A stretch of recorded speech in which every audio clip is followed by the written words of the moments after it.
Where I'm from is off of Dudley Street and Blue Hill Ave and Columbia Road, which is very well known as one of the tougher neighborhoods in the city. And even though it was a tough environment growing up, what the values that we were learning within the four walls of our home, which is where it all begins, kept us focused and allowed me to make good choices almost every single day of my life.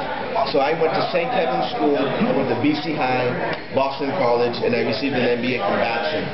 So I'm a product of the great colleges and universities right here in the Boston area. And so I know how important education is. And so that's who I am. I'm married, going on 10 years this year. And we have 2 kids. We have a 3-year-old daughter, and we have our son Riley, our daughter's Madison, and our son Riley just turned 1 a week ago. And so my wife and I, we're just, very blessed and very happy that we're trying to do something special within our home.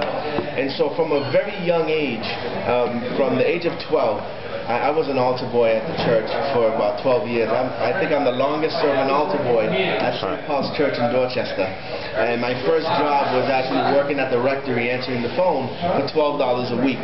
So I began very, very early at a young age. And so I remember being involved in the youth group at my church at the age of 12. And just at 12, 1984, that because of what I had in my home with my mother and father sort of guiding us, and my friends who I grew up in the neighborhood with, who I saw them going on such different paths from where we were going, because they didn't have that support system inside their homes. And so for me, I knew as a young kid that I was blessed, and I was very fortunate to have a strong foundation. And so I have served as a role model since '84. Since I was a young kid, that I always said to myself, I'm going to live my life in a positive way, so I can show these young kids who are growing up in the neighborhood that you don't have to succumb to a gang or commit crime or do drugs. You can actually go to school and be from this neighborhood and do something positive with yourself. So that's sort of been the story of my life. I'm 40 now, and I still had that same exact mentality when I was 12. And so, why did I decide to run for mayor? Well, I feel, and I've witnessed as someone who's been born and raised in the city, so I now live in Hyde Park, so I say I left Dorchester to move to the suburbs of Hyde Park, so I'm now just about 10 minutes or so from here off of Hyde Park Ave. And so, what I've witnessed in the city of Boston is politicians talking about the same issue. We have to get better schools. We have to stop crime. We have to create new jobs. And yet the result is the same. We don't see any change in the schools. We're still spending hundreds of millions of dollars over the years busing kids all across the city, when the solution is simple. Fix the school in the neighborhood. And if there's a decent school in the neighborhood, I'd rather walk my child to that school and then put my kid on a bus with no seatbelts so they could go 40 minutes away. It makes no sense. Waking up at 5 o'clock in the morning to send a kid to East Boston, and it's just the kid is spending 3 hours on a bus. Why? Because leadership is non-existent. It's just laziness, pure laziness, and that's why we keep seeing these same issues around schools.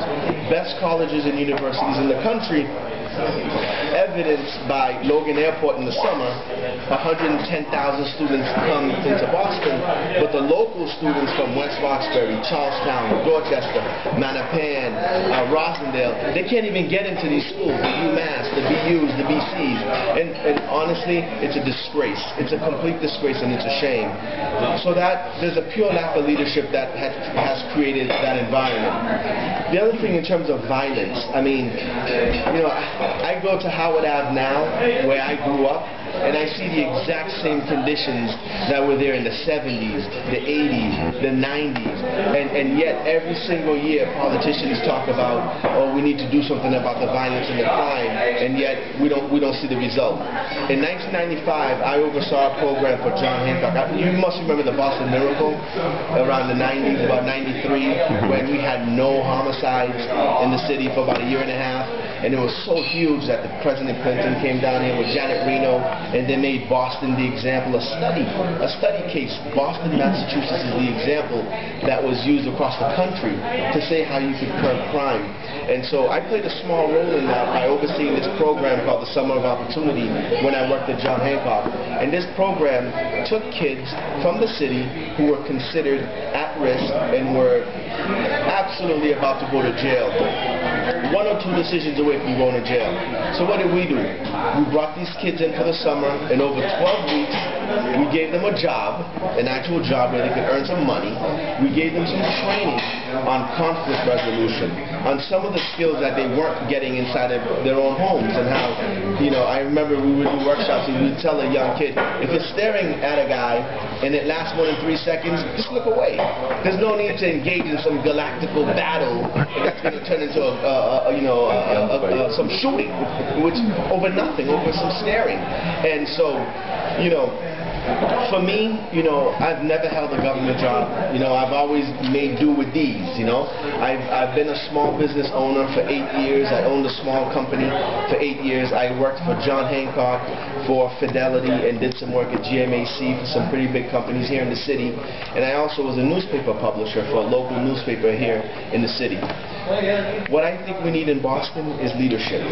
And how I would be different than the folks you see out there, and I'm sure you'll see more who profess that they'll make a difference.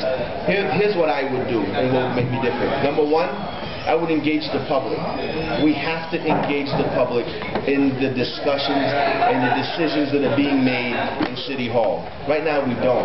Those decisions are made in a back room, outside of the view of the public and the media, and only a few people are aware of them, and yet we're the suckers who have to bear the brunt of these poor decisions. One example is the casino. Whether you're for casinos or against them, shouldn't we talk about the pros and the cons? Doesn't it make sense, given how huge a city we are at Boston, that we should look at the positive aspects of the casino and the negative aspects of the casino? Of course it does, because the casinos are going to affect 100% of the city of Boston. But what does the state legislature do? What does the mayor do? We want to give the casino to our friends over at Suffolk Downs and limit the conversation to just the folks in that neighborhood. That's wrong. We need to engage the public. I would abolish the appointed model with the school committee. The mayor appoints all the school committee members now. You know, what I've called It's interesting. I was going to ask you about that. I've been wondering about that as of late. I remember when it happened, near the end of the Flynn administration. Right. You know, so what I've called for 2 years ago is to go to a hybrid model. I believe if we have 9 members, 5 elected, 4 appointed, we should have more elected voices than appointed voices. And when, you know, people have said to me, oh, people will use it as a stepping stone to run for city council. So what? So what? With that? And not only so what, if we could hold them accountable and shine a light on the rhetoric that they're talking and match it to what they're actually doing, then people will behave differently. So we have to engage the public. Number 2, and I'll be quick. Number 2, follow the money. Okay? The budget in the city of Boston is about $2.3 billion. I would take the city's checkbook and put it online. So we know where every single penny is being spent. And believe me, when you shine a